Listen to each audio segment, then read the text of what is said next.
Let's do some athletics. And over the weekend, there was only one thing happening in the world of athletics. Eliud Kipchoge was attempting to do something nobody had done. Run the marathon under 2 hours. It was the Ineos challenge, and he did. So these are snippets of that race there, the pacemakers behind it. Fentuo Tahiru, you had your eye on this. You have been talking about this the whole week. Yeah. What was all this about? I mean, listen, there are things and there are things. You take the first man to walk on the moon. It was a big deal, wasn't it? Mm-hmm. You know, too many historical moments happen. What has never happened, though, is that anyone has ever run a marathon under 2 hours. That has never happened. It's like saying that nobody would. It's like the first time somebody run the 100 meters under 10 seconds. Yeah.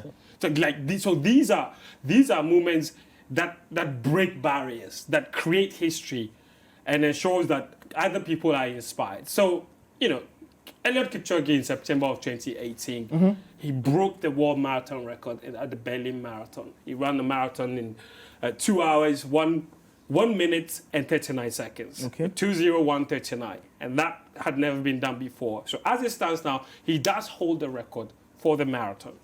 Now, Ineos comes on board, a company owned by Jim Ratcliffe, Sir Jim Ratcliffe, very rich businessman, wanted to buy Chelsea at some point.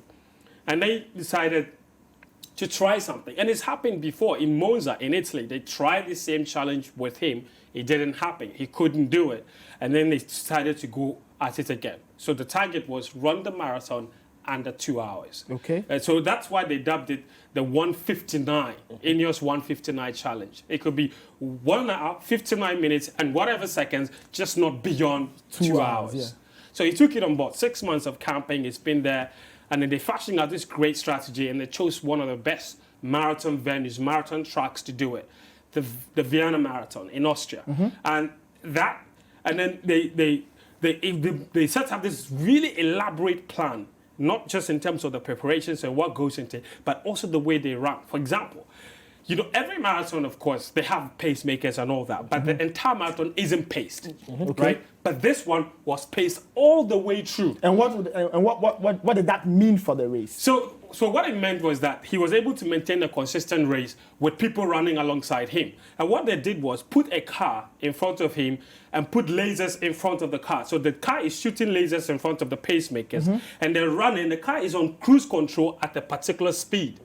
So he's going, and they're running in front of him. And even the pacemakers, there were 41 of them. They're running 3 different sections of the race. Yeah. And I hear it was a collection of some of the best marathon runners. Including gold medalists like Kipchoge, for example, from the Olympics. And they're running in a V shape. So you have 5 of them running at the same time. You have 7 of them running at the same time. You have 3 here, you have 3 there, and you have two right behind him. And the purpose of that was to prevent him or protect him from the wind. So all of these things were taken into consideration to ensure that the race went according to plan perfectly. Wow. Of course, people talk, and then special shoes were designed for him and all that. And I've seen people say that, okay, because he was picked. Now, let's take note of this, that as it stands now, the fact that it was paced all the way throughout means that this still isn't recognized as the world record in terms of the marathon. Because to be able to run on your own without other people running alongside you and pacing you is much more difficult than having people run along with you the whole time. So it's still not the official world record, 1:59:40. Still not the official world record. However, the fact that he still had to run it all the way through, it doesn't matter everything that was done, he still had to do the running all by himself.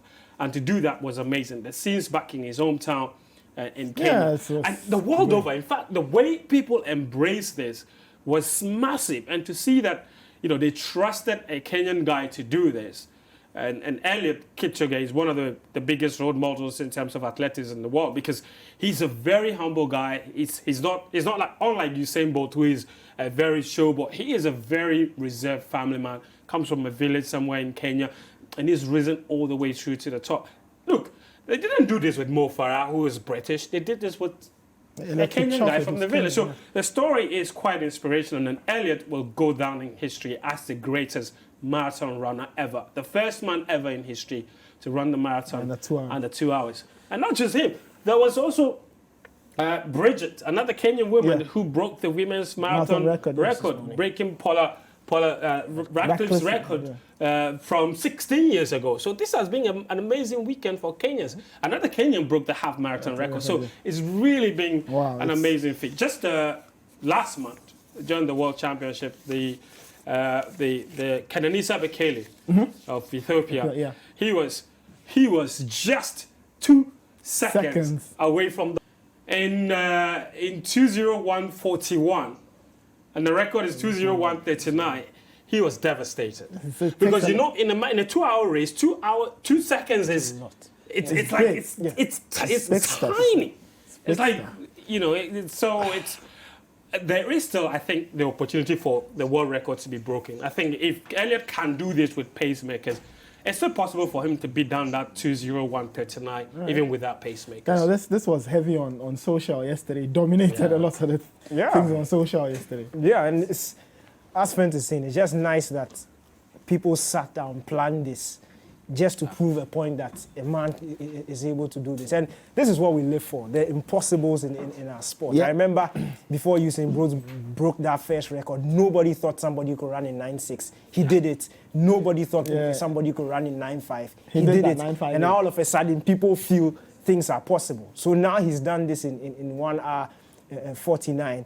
A lot of 59. A lot more people can start dreaming and feel that boundary obviously has been broken. But in legal sense, it is possible that a man can go out and do that again. All right. What many people don't understand is that the marathon actually has more fans than any long distance run. Yeah, people love it. I mean, people love the marathon. It's like, the thing is that people view the marathon as the first choice activity for everybody. Yeah. You walk to the farm, it's a marathon. You run to the farm, it's a marathon. You run around as a kid the whole day, it's a marathon. It really is the first form of running. Okay. And this is an activity that is done all over the world. Every time people are signing up for half marathon, 5 kilometer run, 10 kilometer run.